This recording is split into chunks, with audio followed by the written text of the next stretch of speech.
வணக்கம், நான் தர்மஸ்ரீ ராஜேஸ்வரன் பேசுகிறேன். நாம் இன்றைய பதிவில் என்ன பார்க்க போகிறோம் அப்படின்னு கேட்டிங்கன்னா, கம்மிங் வீக் வர வாரங்களில் இல்லை போன வாரத்தில் சில கம்பெனிகள் சில பாசிட்டிவ் நியூஸ் காரணமாக அந்த கம்பெனிகள்லாம் ஏற ஆரம்பிச்சுங்க. சில கம்பெனிகள் அவங்களுடைய ஈவந்தோ அவங்களுடைய குவார்ட்டர்லி ரிசல்ட்ஸில் நல்லா காமிச்ச போதிலும் சில கம்பெனிகள் இறங்க ஆரம்பித்தாங்க. அப்படி பாசிட்டிவ் நியூஸ் நெகட்டிவ் நியூஸ் அப்படி இம்பேக்ட் கொடுக்கக்கூடிய சில கம்பெனிகள் நம்ம பார்க்க போகிறோம். பாசிட்டிவ் நியூஸ் அப்படின்னு என்ன கன்சிடர் பண்ணுறேன் அப்படின்னு கேட்டிங்கன்னா, அந்த கம்பெனிகளுக்கு ஏதாவது ஆர்டர்ஸ் கிடச்சிருக்கலாம், அதுதானே ஒரு பாசிட்டிவ் நியூஸாக இருக்கும். அதை பாடி இருந்தால் தானே அந்த கம்பெனிகள் வந்து ப்ரொடக்டிவிட்டி இம்ப்ரூவ் ஆகும். அதே மாதிரி டிவிடெண்ட் அனௌன்ஸ் பண்ணியிருப்பாங்க சில கம்பெனிகள் வந்து டீமெர்ஜர் அப்ரூவல் வாங்கியிருக்காங்க. ஸோ இந்த மாதிரி விஷயங்கள் எல்லாமே பாசிட்டிவ் நியூஸாக கன்சிடர் பண்ணப்படுது. அந்த வரிசையில் சில கம்பெனிகள் பாசிட்டிவ் நியூஸ் கொடுக்க போகிறேன்.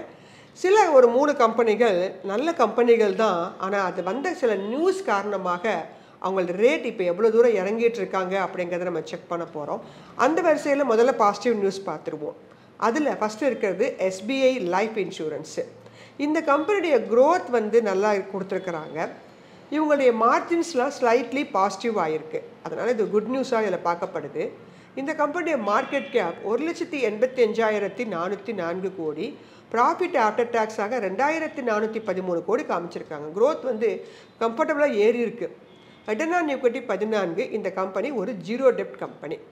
இது ஒரு பாசிட்டிவ் நியூஸ். டொரண்ட் ஃபார்மா அப்படிங்கிற கம்பெனி அவங்களுடைய புரோக்கர்ஸ் ஹவுஸில் இருக்காங்க. அவங்க என்ன பண்ணுவாங்கன்னா அப்கிரேட் பண்ணுவாங்க. அதாவது செல்லில் இருந்துச்சு டொரண்ட் ஃபார்மா, இப்போ இன்வெஸ்டெக்ஸ் அப்படிங்கிற அந்த புரோக்கரேஜ் ஹவுஸ் வந்து அப்கிரேட் பண்ணி பையின்னு கொடுத்துருக்காங்க. ஸோ அதன் காரணமாக இது ஒரு குட் நியூஸாக இதில் பார்க்கப்படுது. புரோக்கரேஜ் ஹவுஸ்லாம் பார்த்திங்கன்னா ஹோல்டு பண்ண சொல்லுவாங்க, பை பண்ண சொல்லுவாங்க, செல் பண்ண சொல்லுவாங்க. ஸோ அந்த விஷயங்கள்லாம் கொஞ்சம் கன்சிடர் பண்ணி பார்க்குறது நல்லது. இந்த நியூஸ் அப்படிங்கிறது நான் எப்போவுமே சொல்கிற மாதிரி ஸ்விங் ட்ரேடிங் பண்ணுறவங்களுக்கு ஒரு நல்ல நியூஸாக பார்க்கப்படுது. ஸோ டொரண்ட் ஃபார்மாவுடைய market cap 1,22,182 crore, profit after டேக்ஸாக 1,911 கோடி கொடுத்துட்டு வராங்க. Return on equity 25, debt 0.4. அடுத்ததாக பார்க்கக்கூடிய ஒரு பாசிட்டிவ் நியூஸ் எதில் இருக்குதுன்னு கேட்டிங்கன்னா, பஜாஜ் கன்சியூமர் அப்படிங்கிற கம்பெனியில் இருக்கிறாங்க. இந்த கம்பெனி பைபேக் ஆஃபர் பண்ணதாக கொடுத்துருக்காங்க. டீமெர்ஜரும் அப்ரூவல் வாங்கியிருக்காங்க. இதோடைய மார்க்கெட் கேப் 3,176, ஒரு micro cap company. Profit after டேக்ஸாக 124 கோடி கொடுத்துருக்காங்க. ரிட்டர்ன் ஆன் ஈக்விட்டி 16ஆகவும் ஒரு ஜீரோ டெப்ட் கம்பெனியாகவும் இருக்கிறாங்க. அடுத்து குட் நியூஸ் வந்து யாரில் இருக்காங்கன்னா, என்விரோ இன்ஃப்ரா அப்படிங்கிற கம்பெனி. இவங்க வந்து ஒரு கியூமுலேட்டிவ் ஆர்டர் வின் பண்ணி வச்சுருக்கிறாங்க 227.7 கோடிக்கு. ஸோ இது ஒரு குட் நியூஸ். அடுத்த குவார்ட்டர்லி ரிசல்ட்ஸில் இதோடைய இம்பேக்ட் உங்களுக்கு தெரியும். மார்க்கெட் கேப் 4,623 கோடியாகவும் ப்ராஃபிட் ஆஃப்டர் டேக்ஸ் 173 கோடியாக இருக்கிறாங்க. Return on equity 17. இந்த கம்பெனி ஒரு ஜீரோ டெப்ட் கம்பெனி. அடுத்ததாக பாரத் எலக்ட்ரானிக்ஸ். இந்த கம்பெனி ஒரு ஆர்டர் வின் பண்ணி வச்சுருக்க டிஃபென்ஸ் செக்டரில் இருக்கக்கூடிய கம்பெனி, உங்களுக்கு நல்லா தெரிஞ்சிருக்கும். இவங்களுடைய ஆர்டர் வந்து ஒரு வின் பண்ணி வாங்கி வச்சுருக்கிறாங்க. அதோடைய ஒர்த் வந்து பார்த்திங்கன்னா 563 கோடி. மார்க்கெட் கேப் 2,83,034 கோடி வச்சுருக்கிறாங்க.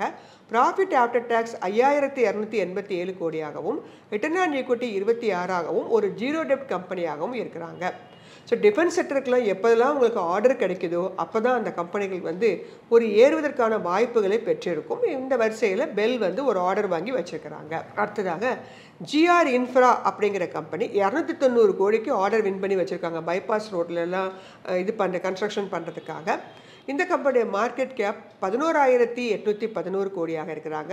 ப்ராஃபிட் ஆஃப்டர் டேக்ஸ் 806 கோடியாகவும், ரிட்டர்ன் ஆன் ஈக்விட்டி 10 அப்படிங்கிற இடத்துல ட்ரேட் ஆகிட்டு இருக்கு. இந்த கம்பெனியோட டெட்டு 0.06. அடுத்ததாக REC அப்படிங்கிற கம்பெனி ஒரு ஸ்ட்ராங்கான ப்ராஃபிட்டை காமிச்சிருக்கிறாங்க. அது வந்து ஒரு குட் நியூஸு. எலக்ட்ரிஃபிகேஷன் கம்பெனி இல்லையா. மார்க்கெட் கேப் 1,05,118 கோடி, ப்ராஃபிட் ஆஃப்டர் டேக்ஸாக 15,884 கோடி காமிச்சிருக்கிறாங்க. ரிட்டர்ன் ஆன் ஈக்விட்டி 20ஆகவும், டெட் இதில் கொஞ்சம் அதிகம். கொஞ்சம் டெட்டை குறைச்சாங்க அப்படின்னா இந்த கம்பெனிலாம் கொஞ்சம் விலை ஏறுவதற்கான வாய்ப்பு இருக்குது. சமீபத்தில் நல்ல ரிசல்ட்ஸ் வந்து காமிச்சிருக்காங்க.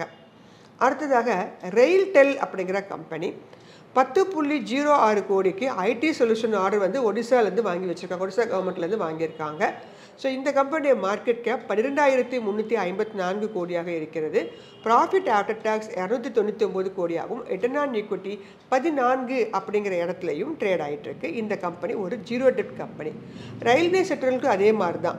டிஃபென்ஸுக்கு உங்களுக்கு எப்படி ப்ராஃபிட் கிடைக்குதோ அதே மாதிரி அவங்களுக்கு ஆர்டர் கிடைக்கும் போது தான் இந்த கம்பெனிகளும் ப்ராஃபிட்டபிள் கம்பெனியாக மாறும். அடுத்ததாக வாட்டெக் வாபாக் அப்படிங்கிற இந்த கம்பெனி அவங்களுடைய ஆர்டர் வாங்கி வச்சுருக்காங்க சவுதி அரேபியாவிலேருந்து ஒரு mega sea water desalination plant ப்ராஜெக்டுக்காக 2,332 கோடிக்கு ஆர்டர் வாங்கி வச்சுருக்கிறாங்க.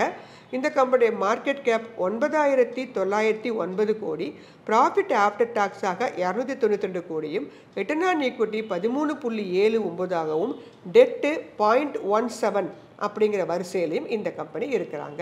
ஸோ இவங்க எல்லாருமே பார்த்தீங்கன்னா இந்த வாரத்தில் வந்தக்கூடிய ஒரு ஆர்டர் வின்னிங் கம்பெனிகளாகவும், ஒரு ஸ்ட்ராங்கான ப்ராஃபிட்டபிள் கொடுத்துருக்கக்கூடிய கம்பெனிகளாகவும், ஒரு குட் நியூஸாக, ஒரு பாசிட்டிவ் நியூஸ் இருக்கக்கூடிய கம்பெனிகளாக பார்க்கப்படுது. இன்னும் நிறைய கம்பெனிகளுக்கு நிறைய ஆர்டர்ஸ் கிடைச்ச போதிலும் என்னுடைய தகவல் அடிப்படையில் இந்த சில கம்பெனிகளை நான் தேர்ந்தெடுத்திருக்கிறேன். ஸோ ஸ்விங் ட்ரேடிங் பண்ணுறவங்களுக்கு இந்த நியூஸ் எல்லாமே உபயோகமாக இருக்கும். இது எல்லாமே பாசிட்டிவ் நியூஸ். அதே மாதிரி நெகட்டிவ் நியூஸ் அப்படின்னு பார்த்தீங்கன்னா ஒரு மேஜராக ஒரு முக்கியமாக 2-3 கம்பெனிக்கு வந்திருக்கிறாங்க. அதில் ஃபஸ்ட்டு வந்து பஜாஜ் ஃபினான்ஸு.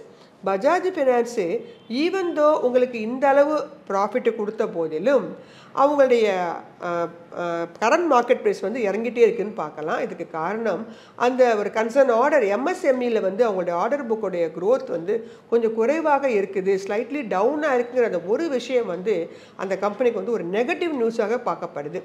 இந்த கம்பெனிய மார்க்கெட் கேப் பார்த்தீங்கன்னா 5,47,738 கோடி. இந்த கம்பெனி வந்து பார்த்தீங்கன்னா ஒரு டெட்டு கொஞ்சம் ஹைட்டாக வச்சுருக்கிறாங்க. ப்ராஃபிட் 4,479 கோடி கொடுத்த போதிலும் காரணம் இந்த ஒரு விஷயம் ஒரு நெகட்டிவ் நியூஸாக இந்த கம்பெனிக்கு பார்க்கப்படுறதுனால இந்த குவார்ட்டரில் அவங்களோட ஷேர் விலை வந்து இறங்கிட்டு இருக்கு. அதே மாதிரி இந்தியன் எனர்ஜி எக்ஸ்சேஞ்ச் பார்த்துருப்பீங்க, டிராஸ்டிக்காக அதோட விலை வந்து குறைஞ்சிருக்கிறத. இந்த கம்பெனியோட மார்க்கெட் கேப் 12,452 கோடி, ப்ராஃபிட் ஆஃப்டர் டாக்ஸாக 117 கோடி கொடுத்துருக்காங்க. ஜீரோ டெப்ட் கம்பெனி தான். ஆனால் ஏன் இந்த அளவு இறங்கியிருக்கு அப்படின்னு பார்த்தீங்கன்னா எலக்ட்ரிக்கல் ஃபியூச்சர் கான்ட்ராக்ட்னு எம்சிஎக்ஸ்லையும் என்எஸ்சிலையும் கான்ட்ராக்ட் புதுசாக லான்ச் பண்ணியிருக்கிறாங்க. இவங்க ஒரு மோனோபோலியாக இருந்த ஒரு நிறுவனம். தற்போது பார்த்தீங்கன்னா 2-3 பேர் காம்படிஷனுக்கு வரதுனால ஒருவேளை இவங்களுடைய பர்ஃபார்மன்ஸ் குறையறதுக்கு வாய்ப்பு இருக்குது, இவங்களுடைய ப்ரைஸிங் பவர் கொஞ்சம் குறைய வாய்ப்பு இருக்குது. ஸோ அதனால் இதனுடைய ஷேருடைய விலை வந்து கம்ஃபர்டபுளாக பாதி இறங்கி இருக்குது தவிர மற்றபடி இது வந்து ஒரு நெகட்டிவ் நியூஸாக பார்க்கப்படுது. இது நாள் வரைக்கும் ராஜாவாக மோனோபோலியாக இருந்தவங்க திடீர்னு ஒரு காம்படிஷன் வருதுங்கும் போது அந்த ஒரு விஷயம் மார்க்கெட்டை பொறுத்த மட்டும் ஒரு நெகட்டிவ் நியூஸாக பார்க்கப்படுது. அடுத்த பார்க்க போகிற கம்பெனி பார்த்தீங்கன்னா சிடிஎஸ்எல். இவங்களுடைய பார்த்தீங்கன்னா விலை கொஞ்சம் இறங்கிட்டே வந்துட்டு இருக்கு. காரணம் என்எஸ்டிஎலோட ஐபிஓ ஓப்பன் ஆகுது. ஸோ இதுவும் அதே மாதிரி தான். சிடிஎஸ்எல் ஒரு மோனோபோலியாக இருந்தவங்க தற்போது வந்து பார்த்தீங்க அப்படின்னா என்எஸ்டிஎல் வருது அப்படிங்கிறதுனால அதோடைய தாக்கத்தின் காரணமாக விலை கொஞ்சம் இறங்கிட்டு இருக்க தவிர சிடிஎஸ்எல்லாம் பெஸ்ட் பர்ஃபார்மன்ஸ் இருக்கக்கூடிய ஃபண்டமெண்டலி ஸ்ட்ராங்கான கம்பெனிங்க தான்.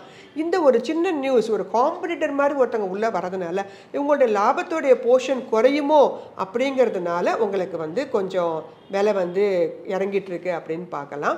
ஸோ இப்போ மார்க்கெட் கேப்பாக 32,104 கோடியும், ப்ராஃபிட் ஆஃப்டர் டாக்ஸாக 102 கோடியும், ஜீரோ டெப்ட் கம்பெனியாகவும் இருக்கிறாங்க. ஸோ இந்த 3 கம்பெனிகளுக்கும் இது நெகட்டிவ் நியூஸாக பார்க்கப்படுது. So positive news, negative news ரெண்டுமே இருக்கிறது தான் ஷேர் மார்க்கெட். ரெண்டும் இருந்தால் தான் உங்களுக்கு அப்ஸ் அண்ட் டவுன்ஸ் அப்படிங்கிறதே கிடைக்கும். அப்ஸ் அண்ட் டவுன்ஸ் இருந்தால் தான் லாபமோ நஷ்டமோ கிடைக்கும். ஸோ அதனால் குட் நியூஸ் இருக்கக்கூடிய கம்பெனிகளை பார்த்து நல்ல தரமான கம்பெனிகளாக பார்த்து நீண்ட கால அடிப்படையில் வாங்கி வைத்துக்கொள்ளுங்க. இது ஒரு எஜுகேஷன் பர்பஸ்க்கான வீடியோ தான். இது பை செல் ரெக்கமெண்டேஷன்லாம் கிடையாது. பட் நியூஸ் அப்படிங்கிறது ஷேர் மார்க்கெட்டுக்கு ரொம்ப ரொம்ப முக்கியத்துவம் வாய்ந்தது என்று கூறி இந்த பதிவினை நிறைவு செய்கிறேன். நன்றி, வணக்கம்.